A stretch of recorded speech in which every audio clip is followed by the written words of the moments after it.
Hello and welcome to Three Things Thursday for May 20th. This is the video version, and for those of you who prefer to read, I just want you to know down below I've linked the transcript so you can click on the transcript and go ahead and just read it. This won't take very long at all.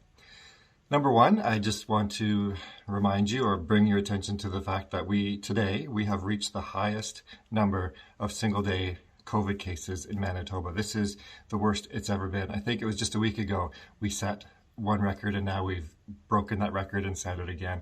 And as I speak, there are some announcements right now are being made about further health restrictions for this weekend. And so I want to encourage you to take this seriously. Maybe you're like me and you're really hoping to have a chance to see your parents who live in another province. We haven't seen them for several years, and some of you are in a situation like that as well, but we need to buckle down. I feel like for those of you who run marathons, this is like the last stretch. It's like the most important stretch. We feel like just giving up, stopping, it's not worth it anymore, but that's the most important. And when you finish well, then you have victory at the end. Kind of like when you're working out, it's those last couple reps that really do more for your muscles than the reps that you did at the beginning. And so let's gather together. Let's be strong in this. And I want to encourage you, if you have not signed up for your vaccine or vaccine for your children, to do that. I'm going to link an article down below. I'm not going to give you all the science and stuff, but from a Christian perspective, here's an article about vaccinations. And you might be interested to know the connection between vaccinations and aborted children, aborted babies. And maybe that's been some of your hesitancy, but please don't hesitate any longer. I see other countries that are getting back to fairly normal situations, in-person learning, in-person churches, sports are happening, and masks aren't as necessary as they used to be, and they have done very well with their vaccinations. So let's get up to at least 75% of adults. That's the recommendation, getting vaccinated. And go ahead and read the article. There's some really good information there. So that's the first one. Number two is this Sunday is Pentecost Sunday, and so this is the birth of the church.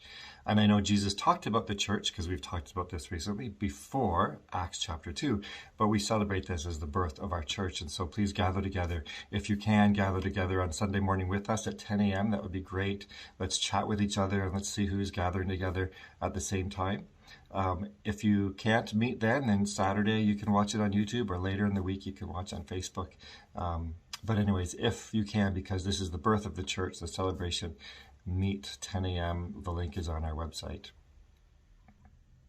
And number three, I just want to say I am looking forward to having in-person meetings, in-person prayer meetings, in-person life groups, in-person Sunday morning services. But it looks like for now we probably won't be doing any in-person things until the fall.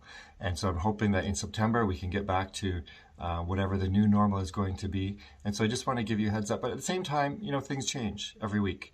But for now, that seems to be kind of reasonable. We'll keep going as we are. And then in the fall, hopefully we can get back together and do more things in person. You can be praying for that too, because that takes a lot of wisdom from me and from Pastor Sam and Pastor Jordy and our board here at the church. How do we continue? How do we do things differently than we have before? What things should we keep? What things should we set aside? And so please be praying for leadership for your church as we look forward to having more in-person stuff in the fall. Okay, hey, thanks for joining me. I told you that wouldn't take very long, and I look forward to seeing you, or you seeing me, on Sunday morning. Bye.